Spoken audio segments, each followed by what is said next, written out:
Look at this thing. These are beautiful. If you would like to sample these shotguns filled with bourbon on your own by entering a contest, just go to our YouTube page where you can watch this episode of Fish Factor. Go to the comments section, and we'll have instructions for you on how you can enter to win them, and we'll ship them to you.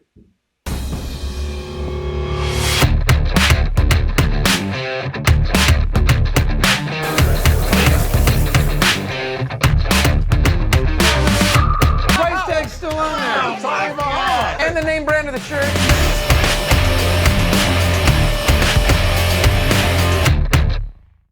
On today's episode, I'm excited to be joined by Ryan Buckholdt and John Spagnola. They are the team behind Ublendit Spirits, a company working directly with bars and restaurants to create high-quality spirits at a fraction of traditional prices. They built a model that cuts out distributor markups, listens to bartenders and operators, and helps businesses become more profitable. John, Ryan, welcome to Fish Factor. How are we doing today? Doing good. How about yourself? Yeah, no, it's good to see you. So just a little background. I've known Ryan for, gosh, man, I don't know, 20-some years, I think, right? 2001? So yeah, I think when we were first met each other. Wow, 24 years ago. Crazy. It's nuts. Because I think I had two kids, and I know I now have a third that's 21, so sometime between that.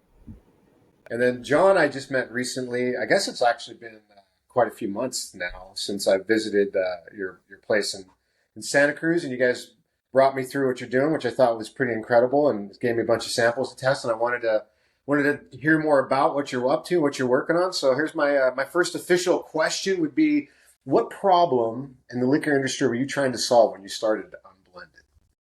So it's been such a journey, right? So like what we started out thinking we were going to solve and thinking what we're going to do, as we discovered what the real issues and the real problems are in the alcohol industry, it's modified so much.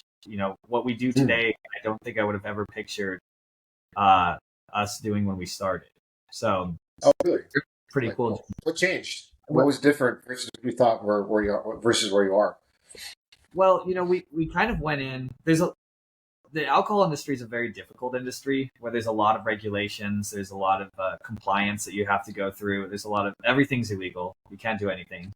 So, you're basically constantly hitting walls, and then you're trying to figure out how can we, get over this or get through this and, still be competitive. The landscape that we weren't really aware of when we first started is you basically have just a few ginormous companies. It's very monopolistic, where you have companies like Diageo who owns 40-something% of every major spirit that you'll see on a back bar. They own a massive amount. They make tens to hundreds of billions of dollars a year, right, in revenue. And then you have a couple other guys, like 6 other guys below them, who still do in the billions, but they're technically smaller than Diageo, which is the biggest one. And those guys, They don't want to give up market share, right? Yeah. So they work with these distributors. So like in most regions, like outside of California, you're not allowed to sell straight to like a retailer. Luckily, we live in California where there's thousands of bars, thousands of liquor stores. You can create a business just in the space that we have alone here. But what you're up against is the big companies. So there's the hierarchy is you have the major manufacturers, then they have to sell to, it's a 3-tier system. Then they have to sell to distributors, or if they don't have to, like in California, if they're based in California and they want to sell in California, they don't technically have to, but they will because they're kind of global. So then you're stuck with these massive distributors. There's only like 2 or 3 that are really selling every single product to every single store. Southern Glacier is the largest. Then you have RNDC, which is their major competitor, and then you have a couple small beer distributors and things like that they're not even really on the radar of the large guys. So you have to get them to work for you. So once you sign the deal to work with one of those major distributors, you're kind of on the hook, and you realize, those guys won't help you. They're only going to help the big guys who pay them billions. And I totally understand. It makes total sense, right? If someone was paying me billions of dollars, I would not stop. I would do whatever they want. It's like, yeah, sure. You want us to make sure that brand grows? Because what they'll do is they'll start using their brands as leverage. Like, oh, you don't want Grey Goose anymore? What I'm hearing is you don't like Grey Goose. That RNDC wants Grey Goose now. So you're going to make that happen, or is RNDC going to get it? Kind of thing. So they have that power. And when you have that power, is it like we want to control you, so sign here and don't go anywhere else, but we're never going to help you grow if we don't need to, kind of thing, because it's not relevant? Or the classic distributor model is you build a good brand, you partner with the distributor, and you're like, hey, Mr. Distributor, we want to grow this brand really good, and we want your help doing it. They'll be like, yeah, of course, we're going to help you. And then you get there, and then no one really is going to help you. They're like, oh, but you're not selling it. Why don't you try and sell it, and we'll just ship it. So then, like, the problem is you're giving them 30%, and then you have to have your price low enough to give 30% to another. You have to give 30% to a retailer, so that on the shelf it can actually be a reasonable price, right? So basically, you build the product, and you have to have room for 60% for everybody else. So our idea originally was, can we get around all of that mess? Like, can we do something that they can't do? So, in that traditional model, they have it so well locked up and they have so much leverage, they can do it. So we had to try and figure out a way to, be creative and get a yes from a bar or restaurant, or get a yes from a retailer where, where they're kind of under the gun with these major distributors. And the only way we could figure that out in the very beginning was like, what if we made private labels, and what if we made your own thing? So that's where the name Ublendit came from. Is we actually went to the most extreme at first, because we were learning a business, and we didn't know what was going to scale, or what was sustainable at the time. So we started off with saying, you can come to our facility and we'll give you like a lab coat and all this stuff. And it was really fun. And you can actually concoct, like we had all these different flavorings and all these things. You can concoct your own vodka, you can concoct your own rum or whatever kind of thing. And we will then package for you, give you a label. And the only way this worked is also it had to be at a really competitive price point. So you get everything. It was like basically the whole list of trying to make something a no-brainer. And only then would these guys be like, yeah, I'll be loyal to you. And then, for a while we had these guys saying, we had it working, and we had a lot of people saying that, no matter what Southern comes at me and say, they're not going to give me a private label, they're not going to do this. So we were able to, get kind of a group of clientele. But the problem with scaling that is like churn things. Restaurants will go out of business, and you had to spend all this time and investment, and you have to like pre-batch all your stuff. So once you have too many clients, it becomes, you either have to raise your price to be a very expensive, exclusive item, or you have to, it doesn't work, right? So we said, okay, well, maybe the part that we can actually keep with this for now is the part of private label. So we'll make you a really cool private label. But then we have like a set 20 products that we made that are fantastic, and you can just go ahead and choose one of those and put your own label on, and it's kind of like yours, right? And that works. I'm just curious. Are you distributing the product yourself, or do you still have to go through one of the bigger companies like a Diageo or? So in California, we so Diageo is a manufacturer, so it would be like Southern Glacier, right? But in California, we still self-distribute. We built like a pretty big distribution kind of hub for ourselves. Like we, as part of what we do, it's awesome. It's worked for us just because we're able to. It helps us keep costs down and keep things the way we want it to be done in California. However, if you want to grow a brand, like I'll get into, like as I go kind of progress through the story, you can kind of hear how like things have turned. But if you want to grow a brand, you want to grow it really big, and you want to be in multiple states, you have to eventually submit, and you have to decide you're going to go with some kind of distributor, right? Because actually, if I try and sell to say like Texas, technically it's illegal for me to just be like, I'm selling to liquor stores in Texas. You have to sell to a distributor. And you have to get the licensing, and there's a lot of compliance and a lot of like importing from each state kind of thing that you have to set up. because everyone wants to make their tax money. So, excise tax, they have to pay Texas excise tax money plus the federal government, and like California wants their own, and everyone has their own. Ours is called the ABC, but Texas has their own version of that. Right. So, and there, like you said, there's no shortage of rules and regs. Like you can't do anything right. I remember when we first started doing Kings of Fish, our TV show, we were talking to Corona, I think, as a sponsor. I think it was Corona because we were like one of their largest clients to the restaurant. They're like, we can give you, I don't know, some banners and maybe 25 cents. Yeah. It was like, well, we can't do anything else because you're a customer. It's illegal. So we had to, I actually had to start an entire marketing company to receive funds to produce the series, which that actually didn't really go anywhere with that particular relationship. It was much more difficult than I thought.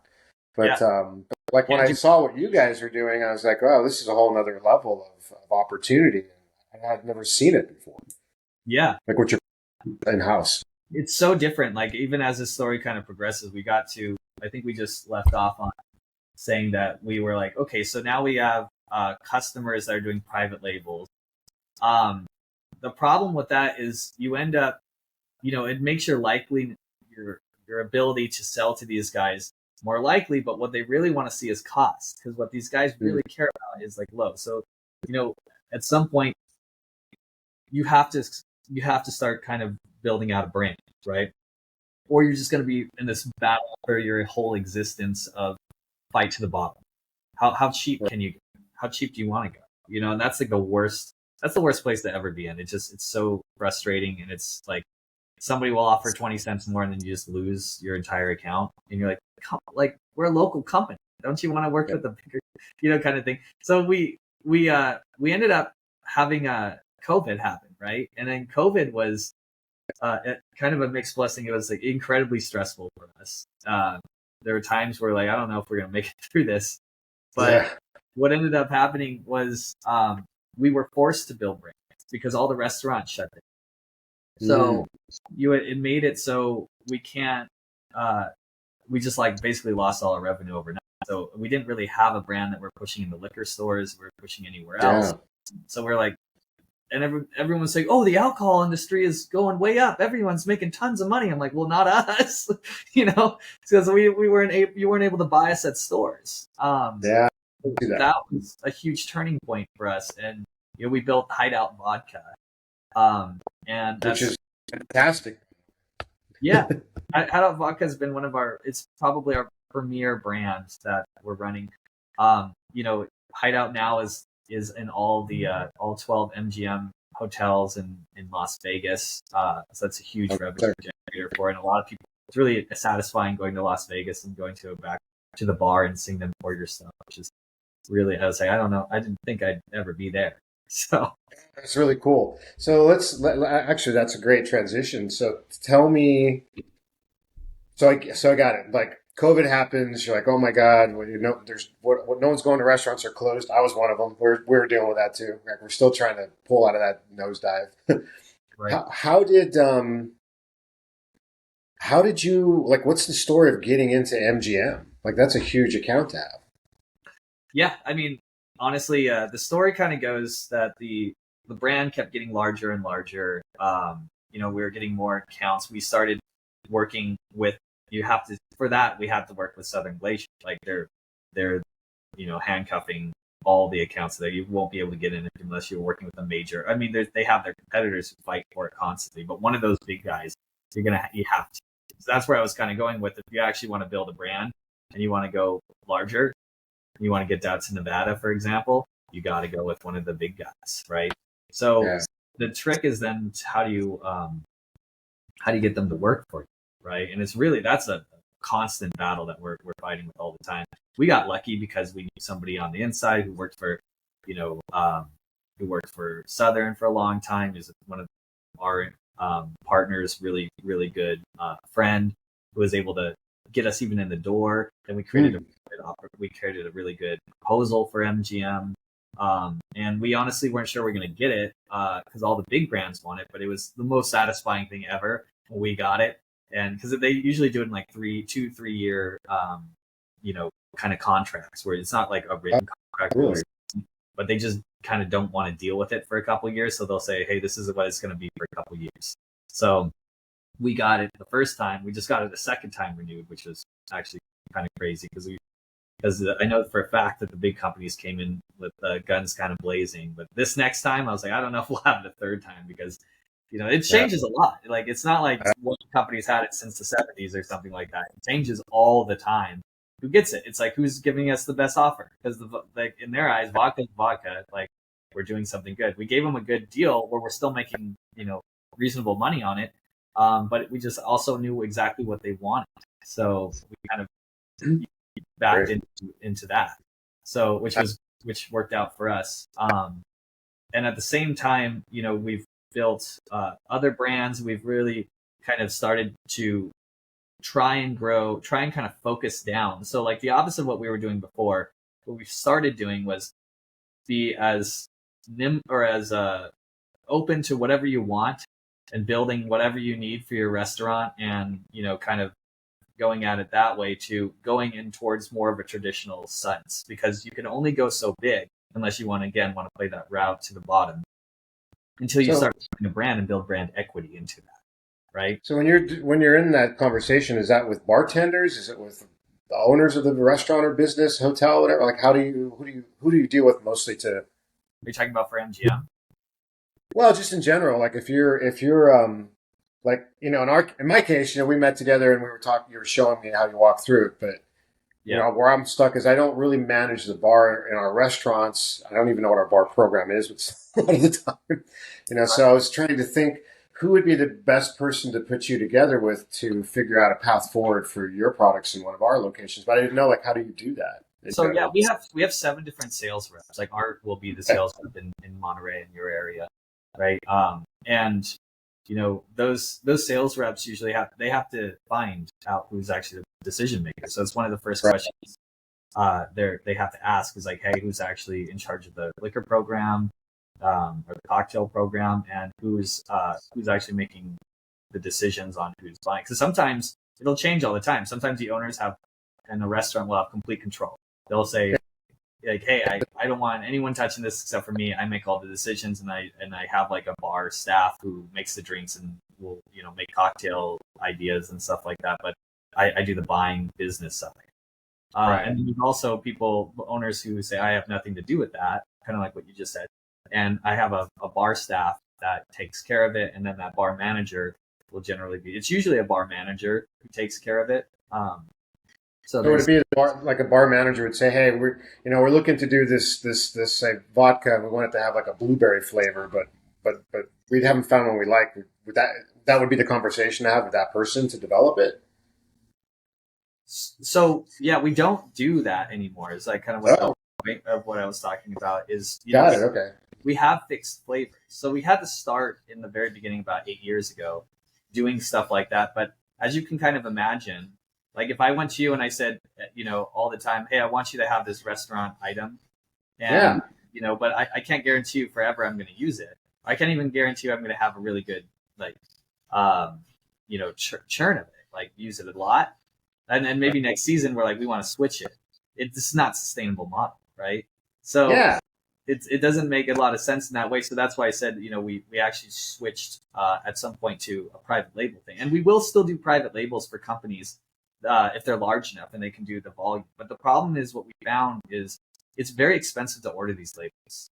And one of the things that we kept going through is we'd order like thousands of dollars in labels, and then the customer would come in and be really great for like a month.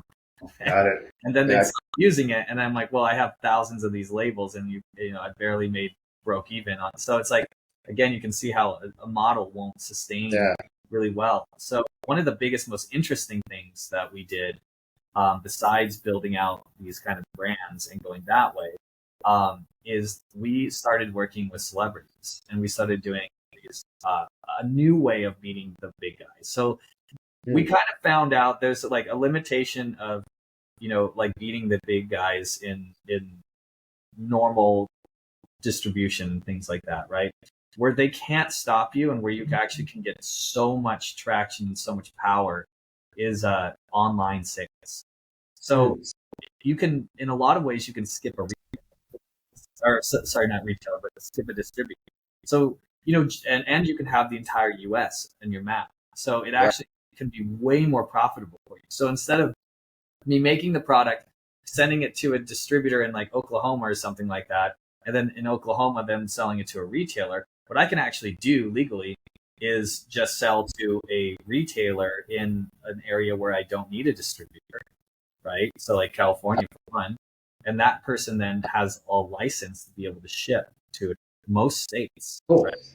So then, what we can do is, the first that happened was Cheech and Chong, right? We said, okay, how can we maximize something really fun here that then can appeal to people and they want to buy it online? And, getting someone to buy something online, especially booze, is actually quite a feat, right? It's pretty hard. It's hard to get people to buy anything online, even though it's becoming easier and easier. Yeah. It's more, but still, it's a lot. So you have to have what I call a no-brainer or a must-have. So if you build something okay, that's pretty cool.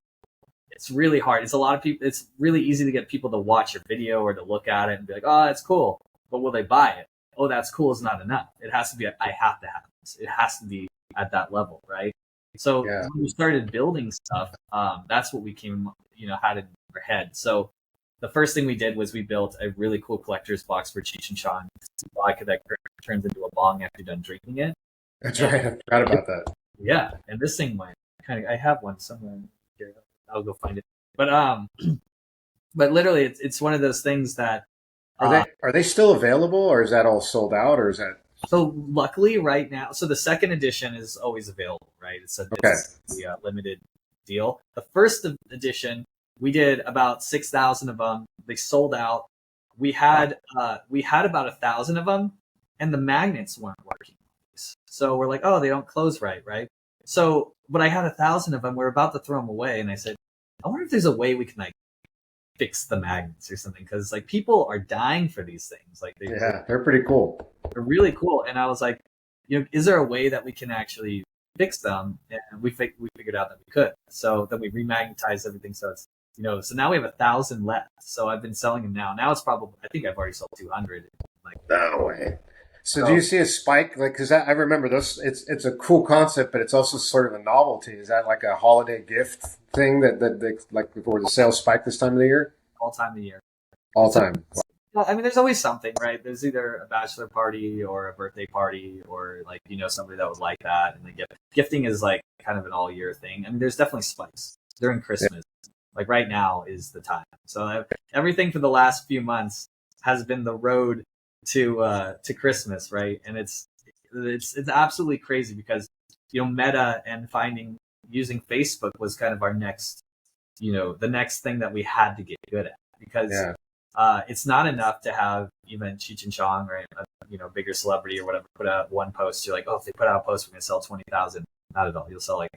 So it's the reality of it, because it takes so many touches, and you need to be reminded and all these different things to actually be able to purchase something. Right. So Facebook ads and Instagram ads were kind of what built that, what built that progress. So did you do that all internally, or did you have to bring an outside company to help figure that out? All internally. And I actually one of the greatest parts about this story, and why Ryan Buckholdt will be my friend for my entire life, and definitely be not my work. Big claim. And he'll have to go because he hates weddings. But is this guy is invested in me as a person for 15 years at least. So I've lost him so much money. But in the same time, he's we started first with a company that was a tech company that we wanted. He's in mortgage, so we wanted to build a real estate app, and I thought we built something really cool, but we were not good at business back then. We're like, well, okay, we built something cool and it actually works really well, but who's going to buy this thing, right? It's it was a nice to have and didn't solve a problem that was really obvious for somebody. So even though it worked really well and we had a bunch of people using the app and stuff, we couldn't get real estate agents to pay for it, and then you can't get consumers to pay for it. So you're like, okay, we got to pivot somewhere. But during those things, you learn so much. So we learned how to build websites, and we actually learned how to not just build websites, but use programs like Wix, where you can actually build your own website. And because we found that iteration was so important, really quick iteration. So, and I use those skills every single day. Like the reason we're doing really well right now is because of the skills I learned at what it was called Lifestyle Listings. We had this huge back end thing that would, parse data and, be feeding everything. But in the reality, the front end that we were doing, the part that you saw as a consumer, we did it through programs like Wix, which has gotten really, really good and you can kind of do anything with. So, as a designer, I've kind of learned how to, use programs like that to create these beautiful front. Like if you go to any of our products, like if you go to thejudgeswater.com or if you go to shotgunblastwhiskey.com or any of them, you'll find that the websites look really good. And if language and messaging isn't right, sometimes people won't, click on your thing. So you have to be able to change a lot. So now we have complete control in-house of being able to do that. And then, we were able to use our other skills because one of the things I learned is how to drive traffic to a website with, lifestyle listings, because we're trying to get users to get on there. So I started experimenting for like a year and a half with Meta. And then it just kind of, I learned all these skills and I learned like how it's supposed to be. And then one day we decided, okay, let's find we actually wanted Ryan is a really cool dude. And he was like, I have mortgage and mortgage is fine, but I want to do a fun company. And I was like, hell yeah, I want to do a fun company too. Let's transition a bit because Ryan's just sitting there quietly all this time. So Ryan, like a couple of things. One, from my memory, outside of the mortgage background, you can introduce yourself a bit if you want to give some background. But I also recall you don't drink alcohol at all too. So like, how did you get involved with all this? Yeah, I don't drink. So you guys can hear me okay, right? Yeah. Okay, perfect. So I'm in the mortgage industry, been doing the mortgage industry for about 27 years. Basically, John and I go back to when we started the first company. And like he had said, we were looking, what should we do for the next company? And I told him, I want something fun. I want GoPro. I want whatever event they go to, wherever they're at. It's just motorcycle racing, car racing, events, just all of that is fun. And so John brought this idea past me to do alcohol. And so we would tested a few different flavors, a few different brands, and people actually liked it. I think that's why we're successful, is because we did so much testing where we bring in bars and restaurants, have them create their own formulas. We used that. We made it a little bit better. Then we did it again, made it a little bit better. And now basically we've won awards on some of the flavors that we have. And John, double platinum on a few things, double gold on a few things. So that was like key. So like John was saying before, how we built a product and then tried to sell it. This time we had the customer first and then we built the product. So hugely different in, we had immediate sales because we were able to get the customer first and then build the product from there. Got it. So I was in a meeting recently with Terramana Tequila. They were pitching us, but it was the CEO of the company, because it's Jägermeister, I guess, is the parent company. I think it's not it's not Diageo. I guess actually what I'm finding out now is Diageo is somehow involved with all of it. Exactly. They were telling me. I remembered this morning, ironically, because they were telling me the story of Grey Goose Vodka, because it was the same person that started Jägermeister.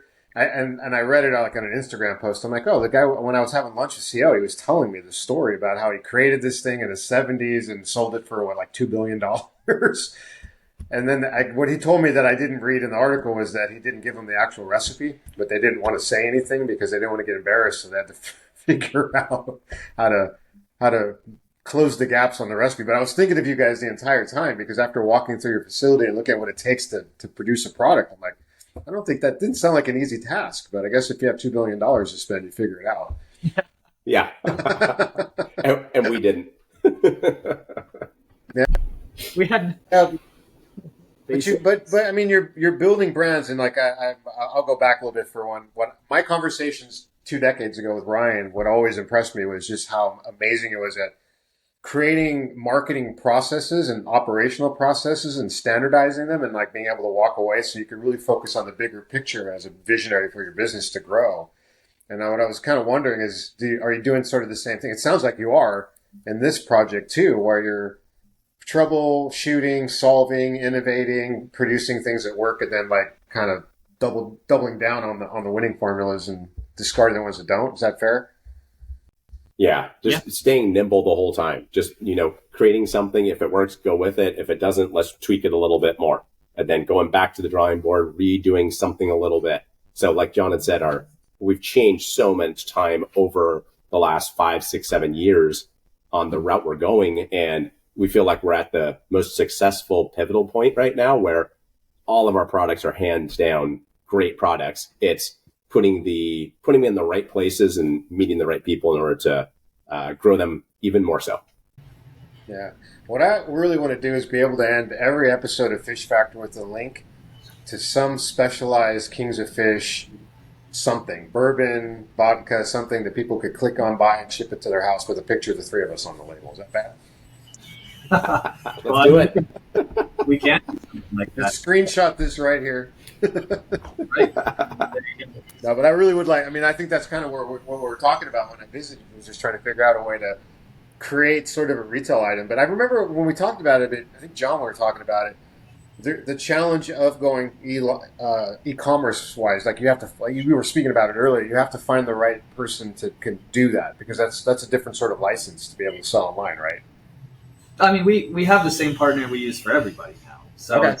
So all we had to do is find one, and now we're even we're building out actually kind of our crown jewel. So the evolution of the company was, okay, now we have these brands and they're doing pretty good, and Hideout has never had so many case sales than it does today. Like it's growing consistently. Even in the last few months, the growth has been pretty profound, and we're going to be putting more and more. And Ryan has been a really big advocate is growing a local brand. Like Ryan and his daughter Karina have been really trying to take on helping our sales reps locally and doing more events. You're going to see us in a ton of events this coming year. I'm trying to make Hideout Vodka be like just the absolute, every single person in Santa Cruz knows about Hideout Vodka. So we're gonna really double down on that locally. But then in the U.S. national space, we had a huge success with Cheech and Chong.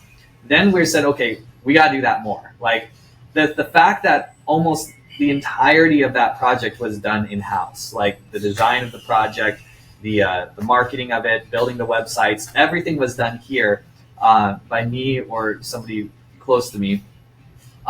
We said, this is very duplicatable. Like we could do this over and over again. So then we worked with, Ryan. Ryan like is so good at finding awesome opportunities. He was on a plane next to, the lead singer of Machine Head, Rob Flynn. And oh, no way. We talked, and Rob always wanted to do a product, and always wanted to do whiskey. So he goes, okay, talk to John. So they called me and they said, well, we only do really good products. We don't do like crap stuff. I said, I could talk about our product all day. Why don't you just come, just try it? Because then if I don't want to talk about it, I just want you to taste it. And it's like, if you don't like it, don't work with us. But we only do awesome products. But everyone says they only do awesome products. So the proof is always going to be in the pudding, right? So they ended up coming, trying everything. They said they fell in love with us, and they said, oh, let's do it. So we built them the coolest thing ever. It's called Shotgun Blast Whiskey. I actually have one right here. Oh, yeah. I think you showed me that. Those are awesome. I'm glad you have it. Actually, yes, that's incredible. Right? So it has a cool box that lights up. Oh, I only have one of the guns in it right now, but it has the shotgun shells. You need a special permit for 2 guns. Yeah, right. But, usually has 2 guns in it. But essentially what happened is like that was the second project. We put it online. Right now, I haven't even told Ryan this, but we're selling like 50 of them a day. So the machine online. Way.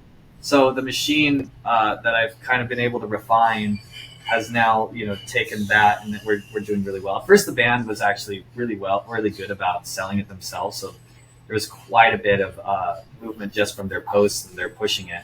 So I didn't have to do that. But now that slowed down a little bit of their main fan base, and there's a lot of people who might like something like that that doesn't know about Machine Head. So we put it online. It's working really well now.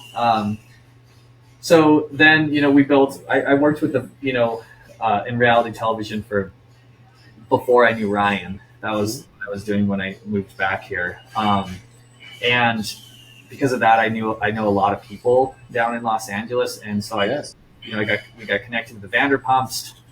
We do all the Vanderpump Spirit stuff. So there was that, and we're also experimenting with a lot of other really cool, unique things. Like I have 3 or 4 other products that one of them is launching in a few days. It's actually a kind of a Lord of the Rings based product that's really cool.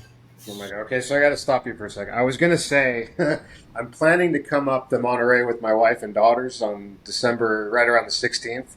I was going to say I should come up and see you guys, but then you said Lord of the Rings because I got a whole bunch of Lord of the Ring nerds in my house between my wife and daughters.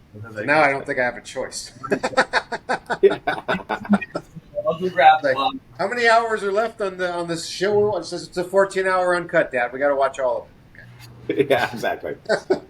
Very cool. So yeah, I'll have to come up and see you guys again if you're around.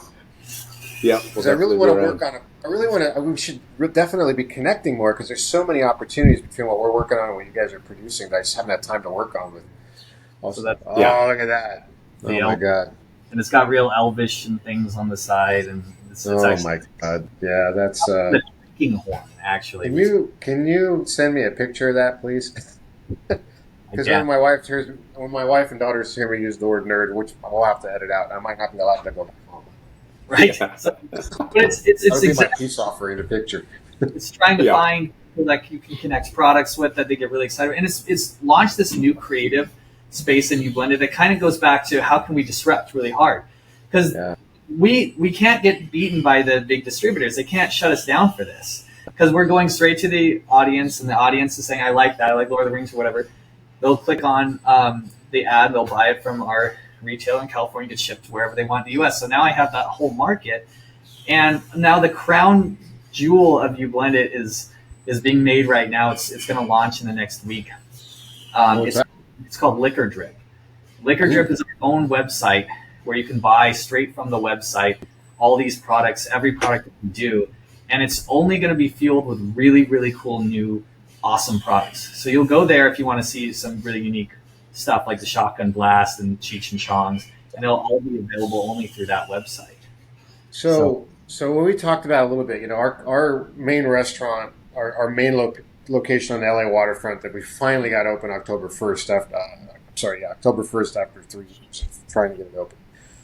We're on track to probably do 1 million to 1.5 million customers through there annually. It's doing pretty well, except when it rains like it is right now. But I keep thinking we've always sold a lot of beer, but we've been working on different liquor. We do like Sex on the Beach and different like blended products and margaritas and some stuff. That's why Terramana reached out to us. Yeah. And I was looking at like if we could create something where you could scan something on one of the. We have 1,600 seats in this new location, right? Yeah. All outside. Where you could scan it and say, "Would you like to buy this? We'll ship it to you." That's something we could do, and it would go to your site potentially, right? And the distribution could happen to that end. Yeah, we can do that. So it's cool. We can build you a product as like and that you can be using and featuring a lot in your, store. And then when you scan it, there's a link to buy it. It goes to Liquor Drip, and you can go and you can buy it there, and they'll be able to buy it and ships right to their house. So I'm going to need you guys to come down and see what we do. I think Ryan's allergic to fish and alcohol, so still you can still wait. You can buy me a hot dog.